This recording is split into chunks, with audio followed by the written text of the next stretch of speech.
মৌরি ফুল। আমরা যেদিন পালিয়ে বিয়ে করলাম সেই দিনই আমার সদ্য হওয়া শাশুড়ি স্ট্রোক করলেন। খবর পেয়ে আমার ভীতু বর আমাকে মাঝ রাস্তায় একা ফেলে মায়ের কাছে চলে গেল। সেই দিনই আমি জীবনের প্রথমবার বাস্তবতা ধাক্কাটা খেয়েছিলাম। কৈশোর বয়সে এহসানের সঙ্গে আমার প্রেমটা হয়েছিল আত্মীয়তার সূত্রে। এহসান আমার ফুফোতো বোনের চাচাতো ভাই। আমার ফুপুর ছোট ছেলে জন্মানোর পর 1 সপ্তাহের জন্য ফুপুর বাড়িতে থেকেছিলাম। সেখানে এহসানের সাথে আমার ঘনিষ্ঠতা বাড়ে। আমি তখন 10ম শ্রেণীতে উঠেছি সবে। এহসান এইচএসসি শেষ করে টই করে ঘুরে বেড়াচ্ছে। বলা বাহুল্য এহসানের সৌন্দর্য নজরকাড়া। আমার কিশোরী চোখে অনায়াসেই গেঁথে গিয়েছিল সে। তবে আমি ছিলাম চূড়ান্ত আত্মকেন্দ্রিক ধরনের মেয়ে, তাই কিছুতেই এহসানের সঙ্গে সখ্যতা গড়ে উঠাতে পারছিলাম না। সুযোগটা করে দিল এহসানই। সে অত্যন্ত মিশুক স্বভাবের হওয়ায় আমার স্বভাবের জড়তা কাটতে 2 দিনের বেশি সময় লাগেনি। তবে না, ওই 7 দিনে আমাদের প্রেম হয়নি। শুধু 7 দিনের মাথায় যখন বিদায় নিতে গেলাম, বুকের ভেতর কিছু একটা ঝনঝন করে বাজছিল। বাবা গাড়ি রিজার্ভ করে এনেছেন বাড়ি ফেরার জন্য। আমি ব্যাগপত্র নিয়ে বেরিয়ে এলাম।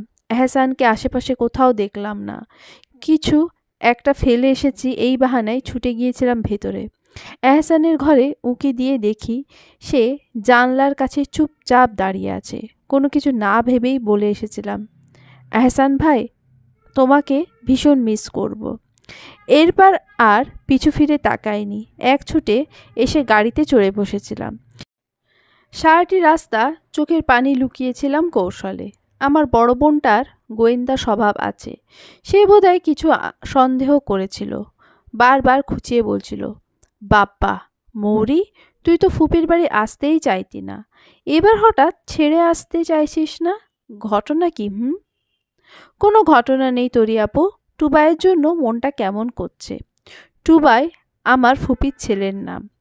আমি নামটা রেখেছি। নাম সিলেকশনের সময় যখন হুট করে নামটা বলেছিলাম, সবাই খুব হাসাহাসি করেছিল। একমাত্র এহসান বলেছিল নামটা তার পছন্দ হয়েছে। এভাবে ছোট ছোট ব্যবহার দিয়ে এহসান আমার বোকা মনটাতে বসত গড়েছিল। দ্বিতীয়বার আমাদের দেখা হলো প্রায় 5 মাস পর। এই 5টা মাস একটা রাতও এমন ছিল না যে আমি এহসানকে মনে করে ছটফট করিনি। এসএসসির আগে ফোন ব্যবহারের পারমিশন ছিল না আমার। তার চেয়েও বড় কথা, এহসানের কোনো কন্ট্যাক্ট আমার কাছে ছিল না। ফুপির কাছে মা যখন ফোন করতো তখন উৎকণ্ঠ হয়ে থাকতাম এহসানের কণ্ঠ শুনতে। প্রতিবারই হতাশ হতাম। এর মাঝে এহসানের রেজাল্ট হলো। তাকে দেশে রাখবে না তার বাবা মা। এহসান বাইরে পড়তে যাওয়ার প্রস্তুতি আগে থেকেই নিচ্ছিল। কিছুদিন বাদে খবর পেলাম সে কানাডায় পড়তে যাবে। সেখানকার একটি স্বনামধন্য বিশ্ববিদ্যালয়ে চান্স পাওয়ার খুশিতে আমাদের দাওয়াত পড়ল ফুপির বাড়ি। আমার ফুপির যা অর্থাৎ এহসানের মা ভীষণ অহংকারী ও চতুর মানুষ। শো অফ করার অভ্যাস ওনার রন্ধ্রে রন্ধ্রে। এহসানের ভালো ফলাফলও বাইরে পড়তে যাওয়াটাকে তিনি চাঁদে যাওয়ার সঙ্গে তুলনা করে বসলেন। এহসানের সঙ্গে দেখা করার জন্য প্রতিনিয়ত ছটফট করেছি ঠিক, কিন্তু যখন শুনলাম তার দেশে থাকার সময় কম, এরপর থেকে কেন জানি একটা শূন্যতা আমায় ঘিরে রাখল। যে আমি ফুপুর বাড়ির নাম উঠলে সবচেয়ে বেশি আগ্রহ দেখাতাম, সেই আমি এবার ওদের নিমন্ত্রণে গেলাম সবচেয়ে গোমড়া মুখ নিয়ে। এহসানের সঙ্গে দেখা হলো একেবারে খাবার টেবিলে। তাকে দেখেই বিষম খেলাম। 5 মাসে ব্যবধানে কি অপূর্বই না হয়েছে সে। মনে মনে কেন জানি ভয় কাজ করতে লাগলো। আচ্ছা, এহসান যদি আর না ফেরে, সেই দেশের প্রেম বিয়ে সেরে ফেলে, করলেও অবাক হওয়ার কিছুই থাকবে না। কিন্তু গোপনে একটা হৃদয় ভাঙার যন্ত্রণা তো থাকবেই, যা সম্পর্কে সকলেই অজ্ঞাত। এইসব ভাবতে ভাবতে পোলাওয়ের লোকমাটা মুখে তুলে ঝরঝর করে কেঁদে ফেললাম আমি। সকলে আমার কান্না দেখে হকচকিয়ে গেল। একমাত্র এহসানকে দেখলাম আমার দিকে তাকিয়ে আলতো করে হাসল। আমি বোধহয় সেই মুহূর্তেই খুন হয়ে গেছিলাম। এহসানের সঙ্গে আমার একান্তে কথা হয়েছিল সন্ধ্যায়। এহসান তার খয়েরি ঠোঁটে দুষ্ট হাসি ঝুলিয়ে বলেছিল, মৌরি, তুমি তখন কেঁদেছিলে কেন? আমি অপ্রস্তুত মুখে বলেছিলাম, কান্দিনি তো। ঝালে চোখে পানি এসে পড়েছিল। এহসান ঝুঁকে এসে কণ্ঠ খাদে নামিয়ে বলে, ঝাল কোথায় লেগেছিল মনে? আমি চোখ বুজে নিয়েছিলাম। চোখের পানি এসেছিল পুনরায়। তারপর অনুভূতি নিয়ে আর কোনো রাগঢাক ছিল না। সেই ক্ষণে আমি আমার জীবনের শ্রেষ্ঠ সময় ভেবে নিয়েছিলাম, আর ধরে নিয়েছিলাম ওর থেকে দূরে থাকলে বোধহয় মরেই যাব। হায়, ভাগ্যের কি নির্মম পরিহাস! এরপর কতগুলো বছর ওকে ছাড়া দিব্যি বেঁচে আছি। এহসানের সঙ্গে আমার প্রেমের স্থায়িত্ব ছিল মাত্র 1 সপ্তাহ। ওর ফ্লাইটের আগে একটা সপ্তাহ আমি বহু কায়দা কানুন করে ফুপির বাড়িতে রয়ে গেছিলাম। অপক্ক বুদ্ধি, অপক্ক অনুভূতির জোয়ারে উতাল পাতাল মন আমার। এহসানকে হারানোর ভয়ে কাঁটা হয়ে থাকতাম। যেন কত যুগ পুরনো প্রেম আমাদের। এমন সুরে বলতাম, তুমি তো ও দেশে গেলে আমায় ভুলেই যাবে। এহসান আমার হাত ধরে বলতো, তুমি আমার মনের মাঝেই থাকবে। ভোলার তো প্রশ্নই আসে না। আমার কেন জানি এহসানের কথা বিশ্বাস হতো না। কারণ ওর মেধা, যোগ্যতা ও রূপের প্রতি মেয়েদের দৃষ্টি সর্বদাই তীক্ষ্ণ থাকত। একদিন বড়দের আড্ডায় কথা উঠেছে। ফুপি বললেন, ছেলে দূরে পাঠাচ্ছেন ভাবি, যদি আর না ফেরে, সাদা চামড়া বিয়ে করে বসত গড়ে ও দেশে। এহসানের মা তখন আত্মবিশ্বাসের সাথে বললেন, আমার ভাইয়ের মেয়েটা আরেকটু বড় হলেই ধরে পাঞ্চিনি করিয়ে ফেলব। রোজা তো পরের বছরই কানাডা যাবে। দুটিতে কাছাকাছি থাকলে আমার আর চিন্তা নেই। রোজা আপু আমার চেয়ে 2 বছরের বড়। এহসান ভাই আর কাজিন। এই মেয়েটির প্রতি এহসান ও তার পরিবারের স্নেহ আমার মনে হুল ফোটাতো। সে দেখতে সুন্দরী, উচ্চবিত্ত পরিবারের মেধাবী মেয়ে। সেই থেকে আমার মাঝে অনিশ্চয়তা কাজ করতে থাকে। নিজেকে অযোগ্য ভেবে এহসানের থেকে অভিমান করে সরে যেতে চেষ্টা করি। এহসান আমার অবহেলা সহ্য করতে পারল না। সে যে আমার প্রতি লয়াল তা প্রমাণ করতে হুট করে দুজনে সিদ্ধান্ত নিলাম গোপনে সম্পর্কে স্বীকৃতি দেব। যেন দূরে গেলেও একজন আরেকজনের থাকি। প্রসঙ্গত আমার বয়স তখন 16 এবং এহসানের 19। এহসানের ফ্লাইটের 7 দিন আগে আমরা লুকিয়ে বাড়ি থেকে বেরিয়ে গেলাম। বিয়ের ব্যবস্থা এহসানই করেছিল। আমি তখন আতঙ্ক ও উত্তেজনায় ঘোরের মধ্যে ছিলাম। বিয়েটা কিভাবে হয়েছিল কিংবা আদেও হয়েছিল কিনা ঠিক মনে করতে পারিনি। শুধু মনে আছে এহসান যখন বলল আমাদের কেউ আলাদা করতে পারবে না, তখনই বাড়ি থেকে ফোন আসে আর এহসান আমাকে একা ফেলে চলে যায়। এরপর ওর সঙ্গে আমার আর দেখা হয়নি, কথাও না। সেদিন লুকিয়ে বাড়ি থেকে বের হওয়ার ঘটনা কেউ জানতো না। তবে সেই ঘটনার প্রভাব আমার উপর কতখানি পড়েছিল তা যদি এক বাক্যে বলি, আমি এসএসসিতে ভয়ানকভাবে খারাপ ফলাফল করেছিলাম। আমার বান্ধবীরা যখন গোল্ডেন নিয়ে লাফালাফি করছে, তখন আমি ঘরের কোণে মুখ লুকিয়ে কেঁদেছি। বাবা মায়ের বকা শুনেছি। সেই ধাক্কার পর থেকেই নিজেকে পরিবর্তনের তাগিদে অনুভব করি। আবেগের পায়ে বেড়ি পরিয়ে দিই। তারপর পেরিয়ে গেল 5টা বছর। কলেজ জীবন পেরিয়ে বিশ্ববিদ্যালয়ে শেষ প্রান্তে পৌঁছে গেছি। জীবন নিয়ে অনেক বেশি সিরিয়াস, আত্মবিশ্বাসী, যোগ্যতা সম্পন্ন একজন নারী। রূপের দিক থেকেও নেহাতি তুচ্ছ কেউ নই। স্বপ্ন জয়ের পথে এগিয়ে চলেছি দুর্বার গতিতে। আমার জীবনে কোথাও যখন অতীতের বিন্দুমাত্র ছায়া নেই, ঠিক তখনই পুনরায় এক ঝড় উঠল। ঝড়টা উঠল আমার মাঝে। বহুদিন বাদে আবারও সেই নাম আমায় ধাক্কা দিল, এহসান মুকিত। আর 5টা দিনের মতো ভার্সিটি থেকে ফিরে দেখলাম তরি আপু ভীষণ যত্ন নিয়ে সাজছে। তরি আপুর সাজ দেখে অবাক হওয়ার কিছুই নেই। আমার আপুটা ভীষণ সুন্দরী, নিজেকে সাজিয়ে গুছিয়ে রাখতে পছন্দ করে, তাই প্রথমে সেভাবে পাত্তা দেইনি। কিন্তু রান্নাঘর থেকে খাবারের সুঘ্রাণ পেয়ে কৌতূহলে প্রশ্ন করলাম, আজ বিশেষ কিছু আছে নাকি? মা তখন ব্যস্ত সুরে বলল, তরিকে দেখতে আসবে। সকালে তোর ফুপু হঠাৎ ফোন দিয়ে জানালো অল্প সময়ে যা পেরেছি তাই ব্যবস্থা করেছি। কোত্থেকে আসবে? ছেলে কি করে? তোর ফুপুর ঘরের মানুষ। এহসানকে মনে আছে?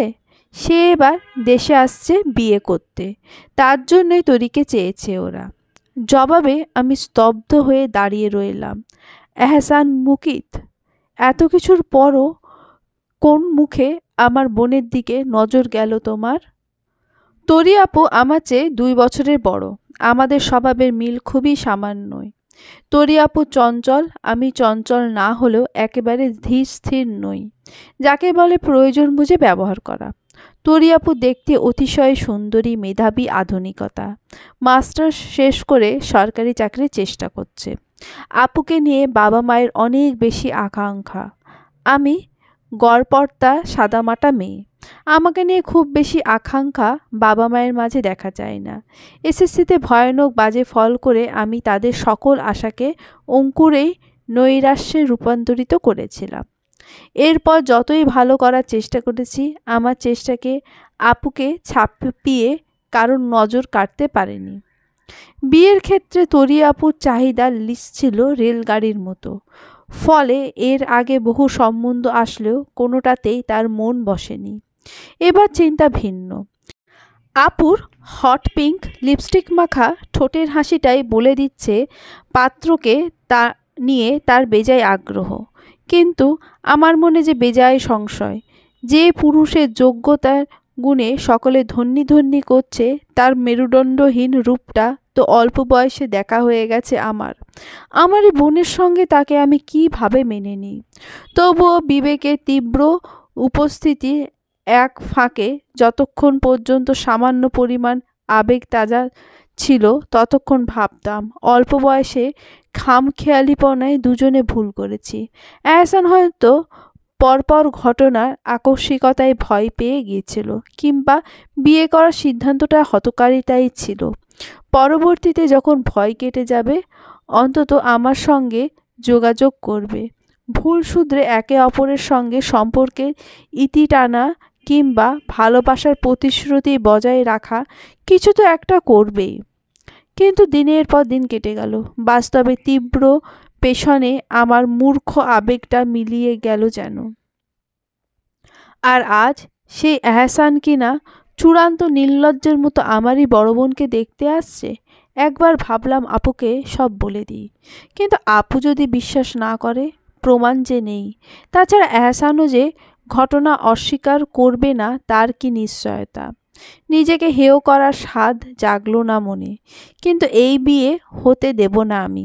এহসানের মুখোমুখি হওয়ার প্রয়োজন অনুভব করলাম। দাঁতে দাঁত চেপে অপেক্ষায় থাকলাম এহসানের দেখা পেতে। বিকেল 4টে বাজে তখন। আমি সদ্য গোসল করে মাথায় গামছা পেঁচিয়ে নিচে তলায় হাঁটাহাঁটি করছি। মা বলেছে বসার ঘরটা পরিপাটি করে রাখতে। আমি নামমাত্র গোছানোর ভান করছিলাম। তখনই কলিং বেল বাজলো। দৌড়ে গিয়ে দরজা খুলতে দেখলাম ফুপিরা এসে হাজির। এসেছে সব মেয়ে মহল। আমাকে নিরাশ করে স্বয়ং পাত্র অনুপস্থিত। ফুপি আমাকে জড়িয়ে ধরে আপ্লুত স্বরে বলল, তোকে কতদিন বাদে দেখলাম রে মৌরি। ছোটবেলায় ফুপির বাড়ি ছাড়া কিছুই বুঝতিস না, আর এখন তোর দেখাই পাওয়া যায় না। টুবাই কত কান্নাকাটি করে তোর জন্য, তাও যাস না। কিসের এত ব্যস্ততা তোর? আমি টুবাইকে আদর করার বাহানায় কথা এড়াবার চেষ্টা করলাম। তাতে পাত্তা না দিয়ে ফুপি আবার বলল, ফুপির প্রতি মায়া কম, তাই যাস না। বোনের শ্বশুরবাড়ি হলে ঠিকই যাবি। বিয়ে কি ঠিক করে ফেলেছ নাকি? জিজ্ঞেস করলাম আমি। ফুপি বলল, 2 পক্ষের অপছন্দের কিছু আছে নাকি? পাত্রপাত্রী দুটোকেই আমি চিনি, সুতরাং বিয়ে হবে নিশ্চিত থাক। কিন্তু আমি তো শুনেছিলাম এহসান ভাইয়ার কাজিন রোজার সঙ্গে বিয়ে টিয়ে হবে, হলো না কেন? প্রশ্নটা করার সঙ্গে সঙ্গে খেয়াল করলাম এহসানের মায়ের মুখটা কালো হয়ে গেছে। তিনি এসে থেকে আমাকে অদ্ভুত চোখে দেখছেন খেয়াল করছি। ফুপিয়ে দেখলাম কৌশলে প্রসঙ্গ এড়ালেন। ওসব ছোটবেলায় বাবা মায়েরা অনেক কিছুই ঠিক করে, সন্তান বড় হতে হতে পরিস্থিতিও বদলে যায়। কিন্তু আমি যে তাতে দমে যাওয়ার পাত্রী নই। আমার আপুর জীবন এখানে জড়িয়ে আছে, তাও এমন ব্যক্তির সঙ্গে যার সাথে আমি অতীতে জড়িয়ে গেছি। আমি জানি না অতীতে আমাদের বিয়েটা আদৌ সঠিক পন্থায় হয়েছিল কিনা। যদি নাও হয়ে থাকে, এমন এক চিটারের সঙ্গে আপুর বিয়ে আমি কিছুতেই হতে দেব না। কিন্তু নাটকের গুরু কই? জিজ্ঞেস করলাম। তা আমার হবু দুলাভাই কোথায়? এহসান সবে দেশে এসেছে তো, অফিসিয়াল কাজে একটু ব্যস্ত আছে। বিয়ের যাবতীয় সিদ্ধান্ত আমাদের উপর ছেড়ে দিয়েছে।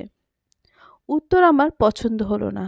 আমার পছন্দ অপছন্দ নিয়ে কেউ বসেও রইল না।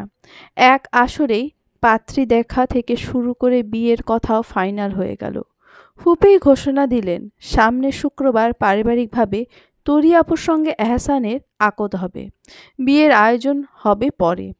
এহসানেরও নাকি এমনটাই মতামত। এত তাড়াহুড়োর কী আছে বুঝলাম না। আমার মা বাবা বোনকেও দেখা গেল সিদ্ধান্ত মেনে নিতে। অসহায়তার চোখে পানি চলে এলো আমার। ঠিক করলাম নিজেই যাব এহসানের কাছে। কিন্তু যাব বললেই তো যাওয়া হলো না। এহসান আমার ধরা ছোঁয়ার বাইরে রয়ে গেল। আপুকে মাঝে মাঝেই দেখি কার সঙ্গে ফোনে ফিসফিস করে কথা বলে। অনেক রাত অবধি কথার আওয়াজ পাওয়া যায়। সকালে জিজ্ঞেস করতেই লাজুক হেসে বলল এহসানের সাথে কথা বলে। শুনেই পায়ের রক্ত মাথায় উঠল।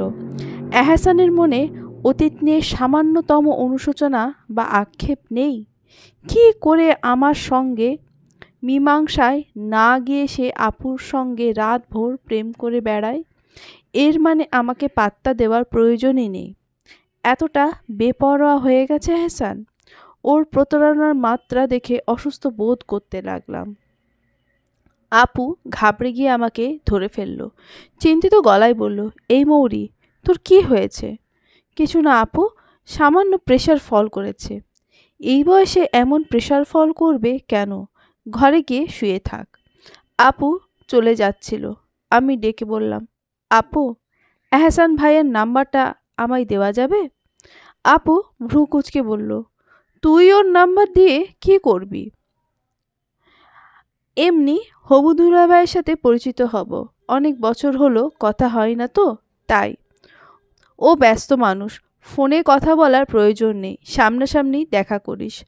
আপু যেন এক প্রকার এড়িয়ে গেল বিষয়টা। দেখতে দেখতে গায়ে হলুদের রাত চলে এলো। এহসানের ধারে কাছেও পৌঁছাতে পারলাম না আমি। কারোর মাধ্যমেই যোগাযোগ সম্ভব হলো না। ধৈর্যের বাঁধ ভেঙে শেষমেশ আপুকে সবটা খুলে বললাম। ছোটবেলা থেকে আপু আর আমার মাঝে হিংসা সুলভ সম্পর্ক থাকলেও বড় হওয়ার পর সেটা কমে গেছিল। কেননা ছোটবেলায় আমি সব কিছুতেই আপুকে সমানে সমানে টক্কর দিতাম। 5 বছর আগে থেকে টক্কর দেওয়া ছেড়ে দিয়েছি। আপু সব কিছুতেই বিনা প্রতিদ্বন্দ্বিতায় জয়ী হয় বলে আমাকে আর হিংসা করে না। তাই ভেবেছিলাম আপু অন্তত আমায় বিশ্বাস করবে। কিন্তু প্রতিক্রিয়া হলো বিপরীত। আপু তীব্র ক্ষোভে বলেই বসল, আমার এত ভালো একটা বর জুটেছে, সেটা তো সহ্য হচ্ছে না, তাই না?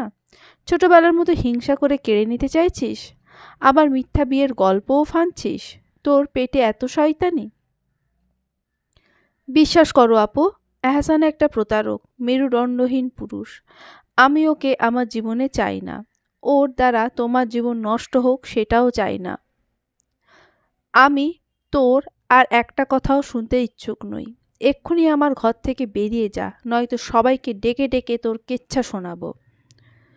কোনো দিকেই সুবিধা করতে না পেরে আমি হাল ছেড়ে দিলাম। পরের দিন দুপুরে যথারীতি ফুপির বাড়ির সদস্যরা কাজী নিয়ে আমাদের বাড়িতে এলো। সাথে এলো সেই সুদর্শন প্রতারক, যাকে দেখে আমার শরীরের প্রতিটা লোমকূপ কাঁপছিল। কাল রাতে মনে মনে প্রতিজ্ঞা করে ফেলেছি, আজ হাটে হাঁড়ি ভাঙব। দুই পরিবারের সামনে এহসানের মুখোশ টেনে ছিঁড়ব। এতে আমার সম্মান যাই যাক, তবুও ওকে ছাড়ব না। কিন্তু পরিস্থিতি বদলে গেল মুহূর্তেই। হঠাৎই সারা বাড়িতে খবর ছড়িয়ে পড়ল তরি আপুকে খুঁজে পাওয়া যাচ্ছে না।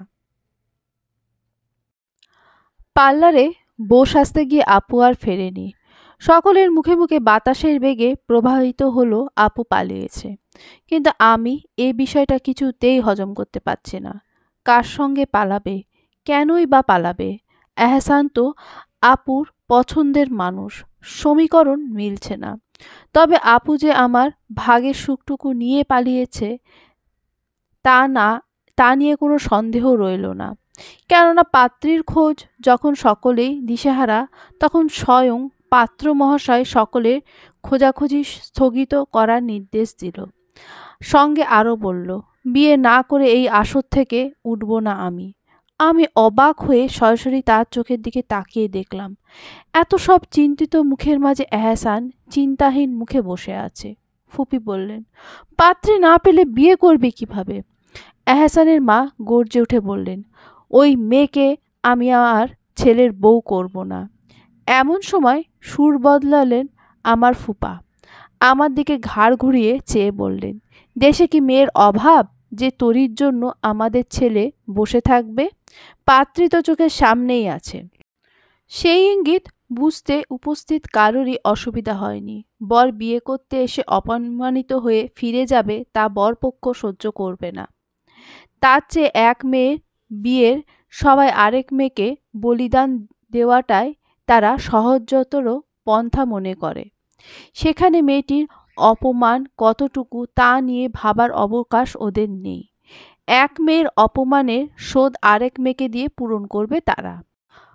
অতঃপর বড় বোনের জায়গায় ধরে বেঁধে কবুল বলানো হলো ছোট বোনকে।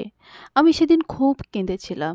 বিয়ে না করার বাহানায় সকলের সঙ্গে বেয়াদবি করলাম, কিন্তু আমার জেদকে কেউ আমলে নিল না। উল্টে বুঝ দেওয়া হলো, হুট করে বিয়ে, যেহেতু মানিয়ে নিতে সময় লাগবে, মৌরি না হয় বাপের বাড়িতেই থাকবে আপাতত। আমার সেই মুহূর্তে সবাইকে চোখের বিষ মনে হলো। কারোর কথাই সহ্য হচ্ছিল না। এক প্রতারককে বিয়ে করার বেদনায় নিজেকে চূড়ান্ত ব্যর্থ মানুষ মনে হচ্ছিল। তার চেয়ে আপুই ভালো কাজ করেছে, পালিয়ে বেঁচেছে। ফুপিরা চেয়েছিল আমাকে আজ সঙ্গে নিয়ে যাবে, কিন্তু বিয়ের কার্যাদি শেষ হওয়ার সঙ্গে সঙ্গে আমি ঘরে এসে দরজায় খিল দিয়েছিলাম। অগত্যা আমাকে ছাড়াই বরযাত্রী ফিরে গেছে।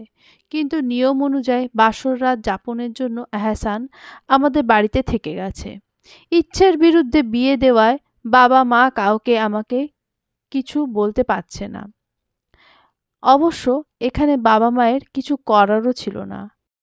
আমার সব আত্মীয় মান সম্মানের ভয় দেখিয়ে তাদের কাবু করে ফেলেছিল, বুঝিয়েছিল এখন এহসানের মতো ভালো পাত্র হাতছাড়া করলে পরে আমার বিয়ে দিতে বাবা মাকে বেগ পেতে হবে। বড় বোন পালিয়ে গেছে, এটা দুর্নাম আমার জীবনটাকে ভোগাবে। সব দিক থেকে দিশেহারা বাবা মা তাই অসহায়ের মতো ওদের কথা মেনে নিয়েছিল। বাড়ি পাকা হয়ে যাওয়ার পর মা বেশ কয়েকবার এসে দরজায় ধাক্কালো। যা কিছু ঘটে গেল তা নিয়ে আমাকে বুঝ দিতে চাইছিল। বেশ বুঝতে পারলাম, তবুও দরজা খুললাম না। একা একা মাঝরাত অবধি কান্নাকাটি করলাম। এরপর সিদ্ধান্ত নিলাম জীবনটা নষ্ট হতে দেব না। বিয়ে হয়েছে মানে আর কোনো গতি নেই এমনটা ভাবছি কেন? সঙ্গে সঙ্গে মনের দুর্বলতা কেটে গেল। দরজা খুলে বাইরে আসতেই দেখলাম এহসান আমার দরজার দিকে চেয়ে স্থির হয়ে বসে আছে, যেন আমার অপেক্ষায় আছে সে। বাসর ঘরে এহসান একা, বাবা মা আশেপাশে নেই। আমি দীপ্ত পায়ে এগিয়ে এহসানের মুখোমুখি হলাম। পাতলা দাড়ি গোঁফ গজানো সেই কিশোর এহসান এখন ক্লিন শেভ করা সুদর্শন পুরুষ। আগে তার চোখে যে নিষ্পাপ চাহনি দেখতে পেতাম, এখন আর সেটা নেই, দুর্বোধ্য দৃষ্টি। অবশ্য হবেই তো, যার মনে মনে শয়তানি তার চোখের ভাষা নিষ্পাপ হবে আশা করাও বোকামি। আমি আগে পিছে বাক্য ব্যয় না করে সরাসরি বললাম, দেখুন, যা কিছু হয়ে গেছে তার একটা সুস্থ সমাধানে আসতে চাই আমি। এভাবে আসলে হয় না। এহসান আমার কথার পিঠে জবাব দিল, এভাবে হয় না বলেই তো সঠিক পন্থায় সমাধান করে ফেললাম। তার মানে? মানে আরও 5 বছর আগে গোপনে যে আমার বউ হয়েছিল তাকে আজ সামাজিকভাবে বইয়ে স্বীকৃতি দিলাম। আমি হতবুদ্ধি হলাম ক্ষণিকের জন্য। হায়, এই কথায় হয়তো আমি সুখের সাগরে ভাসতাম যদি সে প্রতারণা না করত, যদি আজকের বরযাত্রী আমার জন্য আসতো, যদি এহসানের সঙ্গে সেই পুরনো সুতোটা আজও রঙিনভাবে জুড়ে থাকতো। তার কিছুই হয়নি। ফলে কথাটা আমার কাছে প্রহসন বই কি আর কিছুই মনে হলো না। তার চরম নির্লজ্জতার অন্তরের তিক্ততা আরও খানিকটা বাড়ল। ব্যঙ্গ করে বললাম, যাক, আপনার তাহলে মনে আছে সেই বিয়ের কথা। আমি তো ভেবেছিলাম আপনার স্মৃতিশক্তি দুর্বল। এহসান গভীর গলায় বলল, দুর্বলতা স্মৃতিশক্তির ছিল না, দুর্বলতা ছিল পরিস্থিতির। যাক, বাইরে দাঁড়িয়ে এসব আলোচনা করা শোভনীয় নয়, ভেতরে চলো, কথা আছে। এহসানের স্বাভাবিকতা আমার গায়ে আগুন ধরালো। চিবিয়ে চিবিয়ে বললাম, কেন, বাসর করার সময় পেরিয়ে যাচ্ছে? সে তো অবশ্যই যাচ্ছে, তবে তুমি ভয় পেও না। 5 বছর ধরে যেহেতু ধৈর্য ধরতে পেরেছি, আর একটু সময়ও পারবো। বলেই এহসান ঠোঁট চিপে হাসল। ওর কথাগুলো আমার কাছে সস্তার রসিকতা মনে হলো। এহসান আমার জবাবের অপেক্ষা না করে ঘরে ঢুকে গেল। আমিও পিছু পিছু এসে বললাম, গিরগিটিও আপনাকে দেখে লজ্জা পাবে। এতদিন ধরে এত রাত আমার বোনের সঙ্গে প্রেম করে এখন আবার আমার সঙ্গে চেষ্টা করছেন? এহসান খাটে হাত ছড়িয়ে বসল, চোখে চোখ রেখে বলল, ওর সঙ্গে যদি প্রেমই করতাম তবে তোমায় বিয়ে করতে এত নাটক করতাম না। আমি ভ্রু কুঁচকে ফেললাম। নাটক? আবার কিসের গল্প ফানছেন? এহসান উঠে এসে মুখোমুখি দাঁড়ালো। আমার একটা হাত ধরে বলল, নাটক করা মানুষ আমি নই ময়ূরী। হাত সরিয়ে ধমকে উঠলাম আমি। আরে চিনি চিনি, কে কত নাটক করতে পারে সব চেনা হয়ে গেছে আমার। তুমি কিচ্ছু চেনো না, জানো না মৌরি। তোমাকে বোঝাতে পারবো না বলেই আগে দেখা করার রিস্ক নিতে চাইনি। ও আচ্ছা, তাই বুঝি আমাকে পাওয়ার শখে আমার বোনকে বিয়ে করতে গেছিলেন? ভেবেছিলেন বড় মেয়েটাকে পেলেই ছোটটা ফ্রিতে মিলবে? আমার উত্তেজিত স্বরের বিপরীতে এহসান শান্ত গলায় বলল, আমি তোরির জন্য প্রস্তাব পাঠাইনি। দেশে ফেরার আগে তোমার কথা বলে রেখেছিলাম, কিন্তু আমার পরিবার ব্যাপারটা গোলমাল করে ফেলেছে। তোমার জায়গায় তরিকে ভেবে নিয়েছে। অবশ্য এখানে দোষটা আমার পরিবারেরও না, তাদের ভুলটা বোঝানো হয়েছে। আমি কিছুতেই এহসানের কথা মানতে চাইলাম না। একের পর এক প্রশ্ন ছুটতে লাগলাম। এখন এটা নিশ্চয়ই বলবেন যে বিয়ের একদিন আগেও জানতে পারেননি পাত্রীটা তরি আপু। তখন কেন প্রতিবাদ করেননি? আর ধরে নিলাম জানতেনই না, তবুও আপনি ভাবলেন কি করে 5 বছর পর এসে উদয় হলে আমি আপনাকে মেনে নেব? এহসান গভীর চোখে চেয়ে বলল, তার জন্য তোমাকে শুরু থেকে সবটা জানতে হবে। শুনবে? এরপর আমার সামনে উন্মোচিত হলো এক অজানা গল্প, যা আমার কল্পনারও বাইরে ছিল। আমি যেদিন আবেগের বশবর্তী হয়ে তোমায় বিয়ে করতে চেয়েছিলাম, সেই দিনের মতো ভয় আর কোনোদিনই পাইনি। হুট করে সিদ্ধান্তটা নিয়ে মনে হয়েছিল কাজটা ঠিক হয়েছে কিনা। আমাদের বয়সটাও পরিণত না, আর না তোমাকে আগলে রাখার যোগ্যতাটুকু আছে। সদ্য এইচএসসি পাশ করে বাইরে পড়তে যাওয়ার প্রস্তুতি নেওয়া ছেলের বিচক্ষণতা আর কতটুকুই বা মজবুত। একবার ভাবলাম কথা ফিরিয়ে নিই, তারপর আবার তোমাকে হারানোর ভয়। আর তোমার সামনে নিজেকে ভীতু প্রমাণ করতে চাইনি বলে দুঃসাহসিকতা করেই ফেললাম। অল্প বয়সে আবেগ বলে আর ভালোবাসা বলো, আমি সত্যিই তোমায় সারা জীবনের জন্য নিজের করতে চেয়েছিলাম। কিন্তু আমার জন্য আরো বড় একটা ধাক্কা তখন অপেক্ষা করছিল, বুঝতে পারিনি। কাজীকে ঘুষ দিয়ে বিয়ে সেরে ফেলার পরই জানতে পারলাম মা স্ট্রোক করেছে। স্ট্রোক করার কারণ আমার বাবা।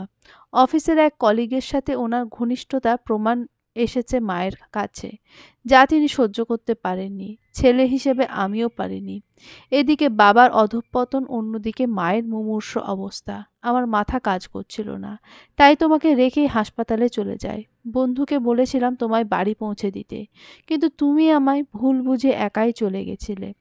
মায়ের একমাত্র সন্তান আমি। বাবার প্রতারণা পর আমাকেই অবলম্বন করেছিল মা।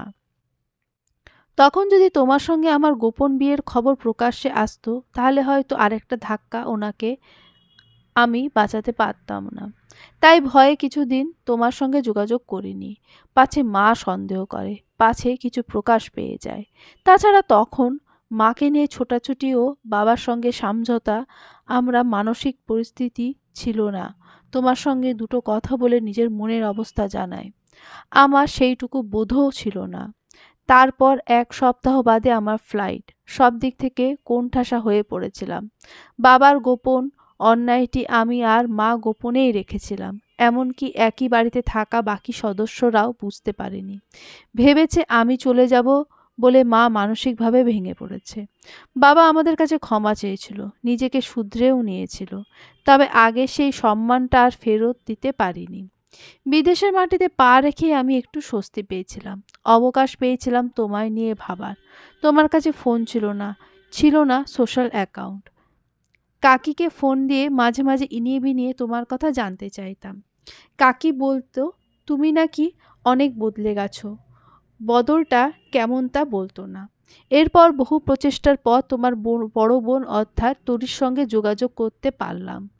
সোশ্যাল মিডিয়ায় আমাদের প্রায় কথা হতো। আমি তরিকে জানিয়েছিলাম তোমায় ভালোবাসি, তুমিও আমায় ভালোবাসো, কিন্তু তরি সেটা ভালোভাবে নেয়নি। তোমার সঙ্গে কথা বলার জন্য অনেক রিকোয়েস্ট করতাম। তরি শুরুতে বলতো তুমি ব্যস্ত, তুমি ঘুমিয়ে আছো। তারপর থেকে বলতে লাগলো তুমি নাকি আমার সঙ্গে কথা বলতে চাও না, আমাকে ভুলে যেতে চাও। আমি নাকি তোমার করা আবেগের ভুল। এমনকি একটা ছেলের সঙ্গে তোমার ছবি দেখিয়ে বলেছিল তুমি মুভ অন করেছো। ছেলেটি তোমার সহপাঠী বন্ধু ছিল। আমি শুরুতে বিশ্বাস করতে চাইতাম না, কিন্তু অন্য ছেলের সঙ্গে দেখলে মাথা ঠিক থাকতো না। রেগে মেগে তোমার খোঁজ নিতাম না, নিজেকে বোঝাতাম ওটা আমারও আবেগের ভুল ছিল। সময় যত যেতে লাগলো, কিন্তু তোমাকে আমি ভুলতে পারলাম না। দূরদেশে একাকী তোমায় ভাবতে ভাবতে দিন দিন যেন অনুভূতি আরও তীব্রতর হয়। তরি কিন্তু আমাকে নিয়মিত মেসেজ করতো। আমার প্রতি ওর আকর্ষণ ছিল, সেটা বেশ বুঝতে পারতাম, পাত্তা দিতাম না। আমার আগ্রহ ছিল তুমি কি করছো না করছো সেসবের প্রতি। এক সময় সত্যি আবিষ্কার করলাম আমার প্রতি তোমার কোনো আগ্রহ নেই। খুব জেদ হতো তখন। দূর দেশে আমি একা পড়ে পড়ে তোমার জন্য তড়পাচ্ছি, আর তুমি আমায় ভুলে বিন্দাস উড়ছো। এদিকে আমার মা কাজিন রোজার সঙ্গে আমার একটা স্থায়ী সম্পর্ক তৈরি প্রতি আগ্রহ দেখাচ্ছিল। তোমার প্রতি জেদ ধরে সেটাতে রাজিও হলাম। শেষে দেখা গেল রোজা তার ব্রিটিশ বয়ফ্রেন্ডের সাথে লিভ ইন রিলেশনশিপে আছে। আমাদের সংস্কারবদ্ধ মন পাশ্চাত্যের এই সংস্কৃতিকে গ্রহণ করতে ব্যর্থ। সুতরাং পাত্রী বাতিল। আবারও আমার মন মস্তিষ্ক তুমিই গেঁথে রইলে, কিন্তু সেটা জেদ হয়ে। তোমায় আমি স্টক করতাম নিয়মিত। জেদটা বাড়ত বই কমতো না। কি করে আমায় ভুলে যেতে পারলে তুমি? মা বিয়ের জন্য বারবার জোরাজুরি করলে আমি নিজের ইগোটা সাইডে রেখে তোমার সম্পর্কে আর একটু স্টাডি করলাম।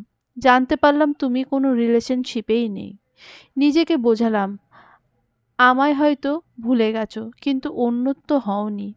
আমি না হয় দেখি শেষ চেষ্টা করে। তখনই তোমার ফুপি অর্থাৎ আমার কাকিকে জানালাম তার ভাইয়ের ছোট মেয়েকে বিয়ে করব। কিন্তু এখানে কাকিকে ভুল বোঝালো তরি।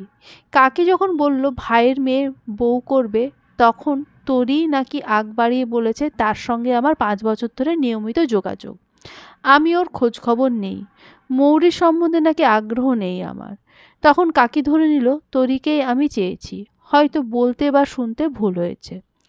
বিয়েটা অল্প সময়ে সারতে চেয়েছিলাম এবং তোমার সঙ্গে আগেভাগে দেখা করতে চাইনি, কারণ আমার ইচ্ছে ছিল সামাজিক স্বীকৃতি দেওয়ার পরই তোমার কাছে অতীত নিয়ে কৈফিয়ত চাইব বা নিজের দিক থেকে দেব, যেন তুমি খোঁটা দিয়ে আগে সম্পর্কটা অস্বীকার করতে না পারো। এদিকে আমার অনুপস্থিতিতে বিয়ে ঠিক হয়ে গেল তরির সঙ্গে। সেই দিন আমি জানতে পারি সবটা। প্রথমে তরিকে ফোন দিয়েছিলাম এই কাজটা কেন করলো জানতে। তরি নিবিয়ে বলতে লাগলো সে আমায় পছন্দ করে আর মৌরির চরিত্রে সমস্যা আছে ইত্যাদি। আমার খটকা লাগলো তখন। তরি যে চালাকি করছে সেটা বুঝতে পেরে ওর ব্যাপারে খোঁজ নিয়ে জানতে পারি ওর একাধিক ছেলের সাথে গভীর সম্পর্ক। আমি প্রমাণ জোগাড় করলাম আগে, সাথে এও শতভাগ নিশ্চিত হলাম অতীতে তোমার সম্বন্ধে তরি আমাকে সব মিথ্যা বলে গেছে।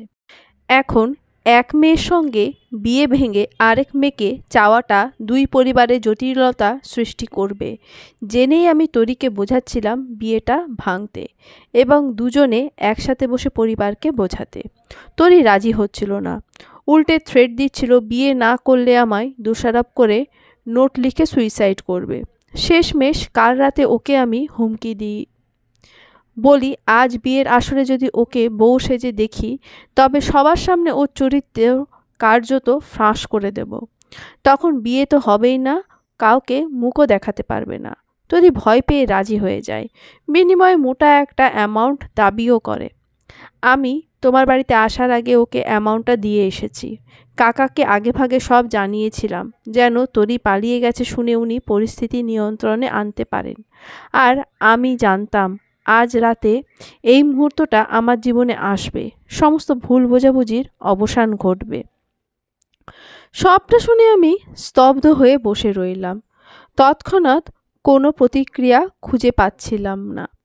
আহসান কথা শেষ করে হাঁপিয়ে উঠল, আমার হাতটা পরম আদরে টেনে নিয়ে বলল, তোমাকে আমি আজও ভালোবাসি মৌরি ফুল। তখনই দরজায় সজোরে করাঘাত পড়তে লাগলো। ছুটে গিয়ে দরজা খুলতেই মা বললেন, পাশের অঞ্চলে ব্রিজের নিচে এক নারীর মৃতদেহ পাওয়া গেছে। মরদেহের সঙ্গে থাকা ফোন থেকে মাত্র কল করে খবর জানানো হয়েছে। কথাটা বলেই মা তরি আপুর নাম করতে করতে জ্ঞান হারালেন। চাঞ্চল্যের ঝোড়ো হাওয়ায় বিধ্বস্ত আমরা রাত ৩টায় পৌঁছালাম সেই ব্রিজের কাছে, কিন্তু গিয়ে কাউকে পাইনি। যে লোক ফোন করেছিল তাকে পুনরায় কল করা হলে জানালো পুলিশ এসে লাশ নিয়ে মর্গে গেছে। বাবা মায়ের শক্তি কিংবা মনোবল ছিল না ছোটাছুটি করার। তাদের বাড়িতে রেখে আমি আর আহসান বেরিয়ে যাই মর্গের উদ্দেশ্যে। যাওয়ার পথে বারবার বলেছিলাম, আমার বোনের কিছু হলে সেই দায় আপনি এড়াতে পারবেন না আহসান। আহসান আমার অভিযোগের বিপরীতে কিছু বলতে পারেনি। আমরা মর্গে গেলাম 3:45-এর দিকে। আহসান কার কার সঙ্গে যেন যোগাযোগ করলো। এরপর একজন দায়িত্বরত পুলিশের উপস্থিতিতে আমরা মর্গে প্রবেশ করলাম। গা গোলানো গন্ধ ও স্বল্প আলোয় মর্গে 3টে লাশ দেখতে পেলাম। 1 ঘন্টা আগে আনা লাশটা সাদা কাপড় সরাতেই ভয়ে চিৎকার করে উঠলাম আমি। কি বীভৎস করে মেরেছে, মুখটা পর্যন্ত চেনা যাচ্ছে না। মুখ চেপে বাইরে এসে বমি করে ফেললাম। আহসান আমার মাথা চেপে ধরেছিল তখন। নিজের ওপর নিয়ন্ত্রণ এনে দায়িত্বরত পুলিশ এসআইকে জানালাম, উনি আমার আপু নন। Are you sure? হ্যাঁ, কারণ গতকাল বিয়ে উপলক্ষে আপু 2 হাত ভরে মেহেন্দি পরেছিল। এই লাশের হাতে কোনো মেহেন্দি নেই। আমার কথায় এহসানও যেন অভিযোগের দায় থেকে সাময়িক মুক্তি পেয়ে হাঁপ ছেড়ে বাঁচল। এসআইকে উদ্দেশ্য করে বলল, উনি কিভাবে মারা গেছেন কিছু জানা গেছে? এসআই বললেন, অবস্থা তো দেখলেনি, মুখটাকে অ্যাসিডে ঝলসে দেওয়া হয়েছে, বাকিটা ময়নাতদন্তের পর জানা যাবে। এহসান জোর দিয়ে বলল, আপনারাই বেওয়ারিশ লাশটার ব্যাপারে তদন্ত করুন। লাশের সঙ্গে যেহেতু তরির ফোন পাওয়া গেছে, তার মানে মেয়েটির সঙ্গে কোনো না কোনোভাবে তরির যোগসূত্র আছে। এহসানের কথাই আমি চমকে উঠলাম। সব কিছু ধাঁধা লাগছিল। এহসান আমার হাতটা ধরে বলল, তরি খোঁজ বের করা যাবে, এখন বাড়ি গিয়ে বাবা মাকে খবরটা জানাতে হবে। ওনারা হয়তো অতিরিক্ত চিন্তায় অসুস্থ হয়ে পড়েছেন। তরি আপুর লাপাত্তা হওয়ায় পৃথিবীর কোথাও কিচ্ছু থেমে থাকেনি, সব রোজকার নিয়মে চলেছে। শুধু থমকে গেছে বাবা মায়ের হাসি এবং আমার আর এহসানের সম্পর্কটা। আমাকে বাড়ি পৌঁছে দিয়ে এহসান সকালেই নিজের বাড়ি চলে গেছিল। এরপর প্রতিদিনই একবার করে আসে, আমাদের খোঁজ নেয়, বাবা মাকে আশ্বাস দিয়ে বলে তরি খবর জোগাড় করে আনবে, কিন্তু রাতে এখানে থাকে না, আমিও থাকতে বলি না। ফুপি বারবার আমাকে শ্বশুরবাড়ি যাওয়ার জন্য বললেও এহসান এ নিয়ে কিছুই বলে না। বাবা মা আমার উপর মহা বিরক্ত, কিন্তু জোর করে বিয়ে দিয়েছেন মনে করে কিছুই বলতে পারেন না। এহসান যে প্রতিদিন এসে শুধু খোঁজ খবর নিয়ে চলে যায় তা নয়, আজ বিকেলেই কথা বলা যাক। দুপুরে খেয়ে দিয়ে ভাত ঘুম দিয়েছি। ঘুম ভাঙতেই দেখি এহসান আমার পায়ের কাছে বসা, ওর একটা হাত আমার পায়ের আঙুল ধরে আস্তে আস্তে টানছে। আমি ঘুম ভেঙে লাফিয়ে উঠতেই সে হেসে বলল, 5 বছরে তোমার ঘুমের ধরন একটুও বদলায়নি দেখছি, এখনও হাঁ করে ঘুমাও। লজ্জা পেয়ে কিছুটা তেতে উঠে বললাম, কারোর ঘরে ঢুকতে নক করতে হয় জানেন না? যে কেউ আর বউ তো এক নয়। তোমার হাত পায়ের গড়ন কিন্তু একই আছে, চিকন ও লম্বা আঙুল, উজ্জ্বল ত্বকে বড় বড় পশমগুলো আরও সুন্দর দেখাচ্ছে। আমি তড়িঘড়ি হাঁটুর কাছে উঠে আসা পায়জামাটা নামিয়ে নিলাম। এই লোক কি আমার ঘুমের সুযোগ এভাবে খুঁটিয়ে খুঁটিয়ে দেখছে? আড়সটাই জড়িয়ে গেল সত্তা। গভীর গলায় বললাম, নজর হেফাজত করব অন্য মেয়েদের বেলায়। উত্তর দিয়ে এহসান উঠে দাঁড়ালো, আমাকে তাড়া দিয়ে বলল, হাত মুখ ধুয়ে এসো, চিকেন তন্দুরি ও নান রুটি এনেছি, গরম গরম খেয়ে নাও, এরপর এক জায়গায় নিয়ে যাব। কোথায়? গুরুত্বপূর্ণ, গেলেই জানতে পারবে। এহসান আমায় নিয়ে গেল থানায়। এসআইয়ের থেকে জানতে পারলাম সেই বেওয়ারিশ লাশের খবর। মেয়েটির নাম চাপা, বাড়ি লালমনিরহাট। ঢাকা থেকে মেয়েটি পড়াশোনা করত, পাশাপাশি পার্ট টাইম জব করে বাড়িতে ভালো অ্যামাউন্ট টাকা পাঠাতো। কিন্তু পার্ট টাইম জব করে নিজের খরচ সামলে বাড়িতে এত টাকা কি করে দেয় সেখানেই খটকা লাগে। চাপার লাশ শনাক্ত করেছিল তার ক্লাসমেটরা। ওদের কাছে চাপা সম্পর্কে ব্যক্তিগত তথ্য পাওয়া না গেলেও এইটুকু জানা যায়, চাপা একটা কসমেটিক্স ব্র্যান্ডের ডিলার হিসেবে কাজ করত। মেয়েদেরকে সেই ব্র্যান্ডের প্রোডাক্ট কেনার জন্য বিভিন্নভাবে আকর্ষণ ও প্ররোচনা করত। এছাড়া মেয়েটি কারোর সঙ্গে বিশেষ মিশত না। চাপা সহপাঠীদের কাছ থেকে পাওয়া ফোন নম্বরটি অনুসন্ধান চালিয়ে মৃত্যুর কয়েক ঘন্টা আগে যে ফোন নম্বরটির সঙ্গে কথোপকথন হয় সেটা শনাক্ত করা হয়। কাকতালীয়ভাবে তরির ফোন থেকেই সেই নম্বরে শেষবার যোগাযোগ করা হয়েছে।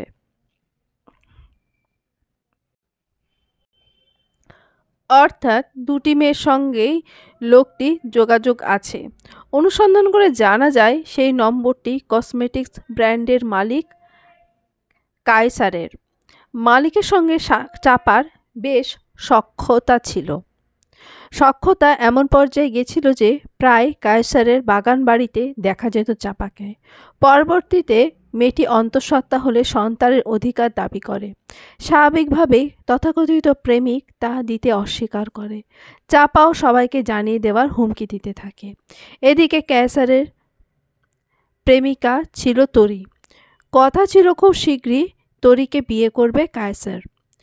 প্রায়শ গভীর ভালোবাসা বাসিও হতো তাদের। চাপা মেয়েটি চাকরিতে আসার পর কায়সারের সঙ্গে সখ্য নিয়ে সন্দেহ হতো। এক পর্যায়ে সন্দেহ সত্যি প্রমাণিত হলে কায়সারের ওপর থেকে তরির বিশ্বাস টলে যায়। এমন সময় এহসান নামটা কানে আসে তরির। এহসানের সুদর্শনতায় ও যোগ্যতায় সদা প্রলিপ্ত তরি ভাবে কায়সারের চেয়ে এহসান বেটার অপশন হতে পারে। তখন সে বোনকে সরিয়ে নিজেকে প্রতিষ্ঠিত করতে চায়, কিন্তু এহসানের বিচক্ষণতার কাছে সহজেই ধরা পড়ে যায়। তরি সব কুল হারিয়ে যখন ডুবে যাওয়ার পথে, তখন কায়সারকেই পুনরায় অবলম্বন করতে চাইল। কেননা কায়সারের সঙ্গে তার সম্পর্ক মাত্রাতিরিক্ত গভীর ছিল। পাশাপাশি কায়সারের বিত্তশালী জীবনযাপনের প্রতি লালসাও ছিল। কায়সারও তরির লাস্যময়িতায় হাবুডুবু খেত সর্বদা।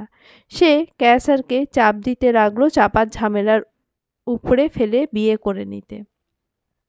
ক্যায়সার তরির উপর দুর্বল ছিল, বিয়ে করার ইচ্ছে রেখেছিল বলে এক কথায় রাজিও হয়ে যায়। এদিকে তরিও সুযোগ বুঝে এহসানের কাছ থেকে টাকা হাতিয়ে নেয়। এরপর তরি ও ক্যায়সার মিলে বুদ্ধি করে কিভাবে চাপা নামক কাঁটাকে উপড়ে ফেলবে। আপোষে মানতে রাজি ছিল না চাপা। টাকার লোভে গর্ভপাত করাতে চায়নি। নিজের স্ক্যান্ডেল ঢাকতে তাই সর্বশেষ পন্থা হিসেবে অ্যাসিডে পুড়িয়ে চাপাকে মেরে ফেলতে চায় ক্যায়সার। চাপা বাঁচতে চেয়েছিল। হত্যাকারীর সাথে ধস্তাধস্তির আলামত পাওয়া গেছে, গর্ভের সন্তানের প্রমাণও মিলেছে। কায়সারকে গ্রেফতার করার পর সে সবটা স্বীকার করে নিয়েছে। তরিকে খুঁজে পাওয়া যায়নি। চূড়ান্ত ধুরন্ধর মেয়েটি কি করে যেন পুলিশকে ফাঁকি দিয়ে পালিয়ে গেছে। এহসান জিজ্ঞেস করল, তরির ফোনটা? ওটা লাশের কাছে কিভাবে মিলল? লাশ ফেলে যাওয়ার সময় হয়তো কোনোভাবে পড়ে গেছিল। তরি সরাসরি এই হত্যাকাণ্ডে জড়িত ছিল। এসআইয়ের কাছ থেকে সব শুনে নির্বাক হয়ে রইলাম আমি। আমার তুরিয়াপু একটা হত্যাকাণ্ডের সঙ্গে জড়িত শুধু নিজের স্বার্থের জন্য? আচমকা সেই রাতে মর্গে ঝলসানো দেহটির চেহারা আমার চোখের সামনে ভেসে উঠল। প্রেশার লো হয়ে জ্ঞান হারালাম। এরপর থেকে বহু রাত সেই ঝলসানো নারীটি আমাকে রাতে ঘুমোতে দেয়নি। আপুর নির্মমতার চিহ্ন আমার শান্তি কেড়ে নিয়েছিল। আর অন্যদিকে শান্তি ফিরিয়ে দেওয়া দায়িত্ব এহসান নিজে কাঁধে তুলে নিয়েছিল। ভালোবাসা যদি ফুল হয়, সেই ফুলটি আমার জীবনে প্রথম ফুটিয়েছিলে তুমি। পরিস্থিতির পরিতাপে একসময় ফুলটা শুকিয়ে মরে গেছিল, কিন্তু গাছটা তো মরেনি। সে আবারও নির্দিষ্ট মৌসুমে যৌবন রসে ফিরে পেয়েছে। প্রকৃতির নিয়মে হয়তো সেই গাছে ফুল আবার ফুটতই। ভাগ্যের মহিমান্বিত পালা বদলে এবারও ফুল হয়ে এলে তুমি, আমার মৌরি ফুল। আমি মালি হয়ে আজীবন এই ফুলটির পরিচর্যা করে যেতে চাই। অধিকার দেবে না আমায়? এহসান দিন দিন আমার কাছে তীব্র থেকে তীব্রতর আকর্ষণ হয়ে উঠেছে। কৈশোরে সে ছিল শুধুই সুদর্শন, মনে লাগা এক পুরুষ। যৌবনে এই পুরুষটি দায়িত্বশীল, কর্তৃত্বপরায়ণ, শীতল। অবশ্য আরও একটা রূপ প্রকট, প্রেমিক রূপ। এই যে পাশে বসে আমার হাতটা মুঠোয় পুরে স্নেহের আবদার রাখল, তা ফেরানোর মতো পাষণ্ড আমি হতে পারিনি। ওর হাত ধরে শ্বশুরবাড়ি এসেছি। তবুও আমাদের মাঝে কিছু জড়তা ছিল। বহুদিন ফেলে রাখা দেওয়ালেও শ্যাওলা জমে, লোহাতেও জং ধরে। আমাদের মনের অস্বস্তি কিছু ধুলো পড়েছিল। আমাদের না বলে আমার বললে বোধহয় সেটা বেশি ভালো হয়। কেননা এহসানের দিক থেকে আমি সব সময় একটা নীরব আশকারা পেতাম। এক বিছানায় শুলেও শুরুতে এক কম্বলের নিচে আসতে চাইতাম না, কিন্তু সকালে উঠে দেখতাম দুজনে এক কম্বলের নিচেই গুটিসুটি মেরে ঘুমাচ্ছি। আমি প্রশ্ন করার আগেই সে ঘুম থেকে উঠতে উঠতে গম্ভীর গলায় বলে, জেগে থাকা অবস্থায় কম্বল চাই না, অথচ ঘুমোলে পুরো কম্বল একা দখল করে নাও। বেচারা আমি শীতে কাতরাতে কাতরাতে টানাটানি করে অল্প একটু উষ্ণতা পাই। আমি লজ্জা পেয়ে যাই। সত্যিই কি আমি ঘুমের মাঝে কম্বল নিয়ে টানাটানি করি? কে জানে। তবে এর ফলে একে অপরের সংস্পর্শে আসা হতো আমাদের। এর মাঝে আমার কিছু সমস্যা প্রকট হয়েছিল। এমনিতেই তরুয়াপুর একের পর এক অপকর্ম আমার মানসিক শান্তি কেড়ে নিয়েছিল। সেই খুনের ঘটনার পর প্রধান আসামি ক্যায়সারকে পুলিশ ধরতে পারলেও সহযোগী তরিয়াপুর নাগাল পুলিশ পায়নি। আমার অতি চালাক আপু তাদের চোখে ধুলো দিয়ে নিরাপদে পালিয়ে যেতে পেরেছিল। সাথে নিয়ে গেছিল আমার মানসিক শান্তি। সমস্যার উৎপত্তি হয়েছিল আপুর অপকর্ম জানার পর থেকে। প্রায় ঘুমের মাঝে দুঃস্বপ্নে জেগে উঠতাম আমি। স্বপ্নে দেখতাম চাপা ঝলসানো লাশ আমার কাছে আপুর খোঁজ চাইতে আসতো। সেই সব বীভৎস স্বপ্ন যেদিন দেখতাম, ভয়ে কেঁদে উঠতাম আমি। ঘুমাতে চাইতাম না। অবস্থা দিন দিন অবনতি হতে থাকে। একসময় আমি অন্ধকারকে ভয় পেতাম, একা ঘরে থাকতাম না। সেই সময়টা এহসানের যত্ন, আদর, ভালোবাসাগুলো আমি মন দিয়ে উপলব্ধি করতাম। ও আমাকে মানসিকভাবে অনেক বেশি আশ্বাস দিত। আমার ভয় কাটাতে অনেক রাত অবধি গল্প করত। ওর কথায় মজে গেলে আমি বাকি সব ভুলে যেতাম, কিন্তু ঘুমালে আবারও আমি সেই আতঙ্কে ডুবে যাই। এমনই এক তীব্র আতঙ্কের রাতে ঘুম ভেঙে লাফিয়ে উঠলাম আমি। ঘামে জামা ভিজে গেছে। এহসানের ঘুম বেশ পাতলা। আমার লাফিয়ে ওঠাতে ওর ঘুম ভেঙে গেছিল। আমার মাথাটা বুকে টেনে নিয়ে ও ঘুম ভাঙার ফিসফিস শব্দে বলল, আবার ভয় পেয়েছো? হুম। চাপা, তোরি আপু। চুপ। আর বলতে হবে না। ওসব নিয়ে না ভেবে একটা রাত তো আমাকে নিয়েও ভাবতে পারো। এহসানের স্পর্শে আহ্বান ছিল। আমার দুর্বল চিত্তে লেপ্টেছিল সমর্পণের গূঢ় ইঙ্গিত। সেই রাত আমার ভয়ের থাবা থেকে অনেক দূরে এক সুখদিঘিতে নিয়ে গেছিল, যেখানে গা ভিজিয়ে আমি ও এহসান একে অপরকে আরও গভীরভাবে জানতে পারি। মাস দুয়েক বাদে টের পেলাম আমার গর্ভে নতুন প্রাণের অস্তিত্ব। দুঃস্বপ্ন দেখা রোগটা এবার নতুন মাত্রা পেল। আগে চাপা ঝলসানো লাশ আসতো আপুর খোঁজ নিতে, এখন চাপার গর্ভে বিলীন হওয়া সেই বাচ্চাটাও আসে আপুর খোঁজ নিতে। গর্ভকালীন সময়কার অনেক স্মৃতি আমার স্পষ্ট মনে নেই। এহসান আমাকে এইসব মনে করাতে চাইতো না দেখে বলতো না। তবে ফুপির কাছে শুনেছি আমি যখন অস্বাভাবিক হয়ে গেছিলাম, উগ্র আচরণ করতাম, সবসময় মনে হতো কেউ আমার বাচ্চাকে কেড়ে নেবে। সম্পূর্ণ গর্ভাবস্থায় আমি চিকিৎসার ওপর ছিলাম। আমার মেয়ে তাহিন জন্মানোর পর অবশ্য আমি অনেকটাই স্বাভাবিক হয়েছিলাম। এরপর এহসান আর দেশে থাকতে চাইল না। যে প্রতিষ্ঠানে ও পড়াশোনা করেছিল সেখানে রিসার্চ করার অফার লেটার পেয়ে আমাকে আর তাহিনকে সঙ্গে নিয়ে উড়াল দিল। সকাল সকাল তাহিনকে স্কুলে পাঠানো আমার কাছে একটা যুদ্ধের সমান। শীতের সকালে মেয়েটার ঘুম ভাঙতে চায় না। যাও আদরে আহ্লাদে ঘুম ভাঙায়, দেখা যায় নাস্তাটা করতে অনীহা। হাজারটা আদুরে বাক্যে ভুলিয়ে মুখে 2 গ্রাস খাবার দিয়ে টিফিন প্যাক করে বসে বাসের কাছে ছেড়ে দিয়ে আসি। এরপর আমার এক টুকরো অবসর। আজ অবশ্য অবসরে একজন সঙ্গী আছেন। ভদ্রলোকের আজ অফিস নেই, তাই নাকি বউকে ঘরের কাজে সাহায্য করবেন। সাহায্যের নমুনাস্বরূপ এখনও নাক ডেকে ঘুমোচ্ছেন। সব কাজ শেষ করে কফি কাপ হাতে নিয়ে রুমে ঢুকে দেখি এহসান তখনও ঘুমোচ্ছে। পাশে বসে গরম কাপটা ওর নাকের উপর ধরলাম। এহসান চোখ মেলল সঙ্গে সঙ্গে। জড়ানো সুরে বলল, জন্মসূত্রে প্রাপ্ত নাকটা এমনিতেই বোচা, তুমি আরও চ্যাপ্টা করার বাহানায় আছো নাকি? হেসে বললাম, ক্ষতি কি? লোকে বলবে বোচার বউ। হুম, লোকে বলবে সুন্দরীর বর। আমার গর্বিত স্বরে এহসান ভ্রু বাঁকালো। আচ্ছা, আমাকে অসুন্দর বানিয়ে নিজে সুন্দরতার প্রশংসা পাওয়ার চেষ্টা করা হচ্ছে? বললাম, এখন ফ্রেশ না হলে লোকে বলবে কর্মঠ বউয়ের অলস বর। এহসানকে জোর করে বাথরুমে পাঠালাম আমি। এরপর লেগে পড়লাম বিছানা গোছাতে। বালিশের নিচ থেকে এহসানের ফোনটা বের করতেই দেখলাম স্ক্রিনে একটা নতুন মেসেজ। নামটা দেখে বুকটা ধক করে উঠল। কাঁপা কাঁপা হাতে মেসেজটা ওপেন করতেই দেখলাম তাতে লেখা, তুমি আসছো তো? প্রেরকের নাম তরি মাহমুদ। আমি তীব্র বিস্ময়ে কিছুক্ষণ থম মেরে রইলাম।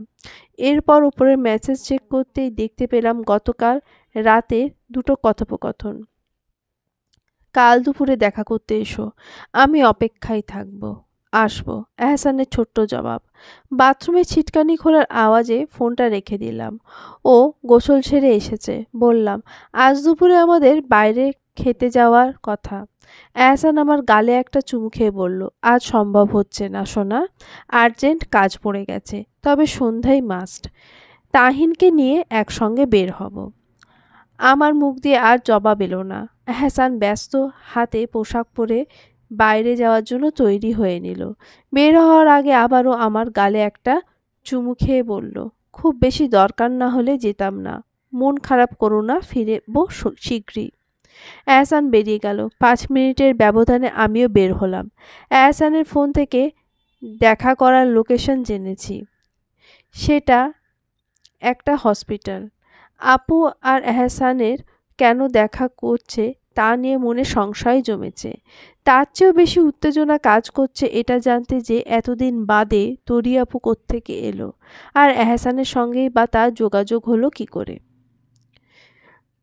হাসপাতালে ঢুকে একটু থতমত খেয়ে গেলাম। এখানে ওদের কোথায় খুঁজবো? রিসেপশনিস্ট মেয়ের কাছে জানতে চাইলাম তরি মাহমুদ নামে কোনো পেশেন্ট ভর্তি আছে কিনা। মেয়েটি উত্তর দিল, আছেন। আপনি পেশেন্টের কে হন? আমি মৌরি মাহমুদ, তরি মাহমুদের বোন। রিসেপশনিস্ট আমাকে কেবিন নাম্বার জানিয়ে দিল। 4 তলার সর্বদক্ষিণে কেবিনে ঢুকে আমি থম ধরে গেলাম। এ কাকে দেখছি? আমার সেই সুন্দরী তরি আপু, নাকি শুকিয়ে হাড়ে সঙ্গে চামড়া বসে যাওয়া এক কঙ্কাল? এহসান আমার দিকে পিঠ দিয়ে বসেছিল। তরি আপু হতভম্ব দৃষ্টি অনুসরণ করে আমায় দেখতে পেয়ে অপ্রস্তুত হয়ে গেল। আমি কেবিনে ঢুকে সবার আগে জিজ্ঞেস করলাম, আপুর কি হয়েছে? তরি আপু মুখ ঢেকে কেঁদে উঠল। এহসান রাগঢাক করার অবকাশ না পেয়ে সত্যিটা জানাতে বাধ্য হলো। সপ্তাহখানেক আগেই তরি আপুর সঙ্গে যোগাযোগ হয় ওর। আপু নিজেই যোগাযোগ করে, জানায় 6 বছর পালিয়ে বেরিয়ে অবশেষে আপুর পালানোর সময় ফুরিয়েছে। উদ্দাম জীবনের ফলস্বরূপ 5 বছর ধরে আপুর দেহে HIV ভাইরাস বাসা বেঁধেছে। এতগুলো বছর বুক ধুকে ধুকে অবশেষে ডাক্তার জানিয়েছে আপুর সময়কাল ক্ষীণ। বিদেশে উন্নত চিকিৎসার জন্য যাওয়ার অবস্থা ছিল না, কেননা পুলিশের খাতায় আপুর নাম আছে। লুকিয়ে যেটুকু সম্ভব চিকিৎসা করাতে পেরেছে। এখন সেটা অকার্যকর হওয়ায় আপুর দিশেহারা হয়ে গেছে। কায়সারের কাছ থেকে পালিয়ে আপু নিজের অনন্য সৌন্দর্য দিয়ে একজন কুখ্যাত সন্ত্রাসীর গার্লফ্রেন্ড হয়ে উঠেছিল এতদিন। লোকটির রাজনৈতিক প্রভাব থাকে আপুকে ঝামেলায় পড়তে হয়নি। আপু লোকটির কাছে নিজের অসুখের ব্যাপার লুকিয়েছিল, কিন্তু 1 বছর আগে সেই লোক এই অনিরাময়রোগ্য রোগের কথা জানতে পেরে আপুকে তাড়িয়ে দিয়েছে। এখন আপুর সব কুল হারিয়ে দিশেহারা অবস্থা।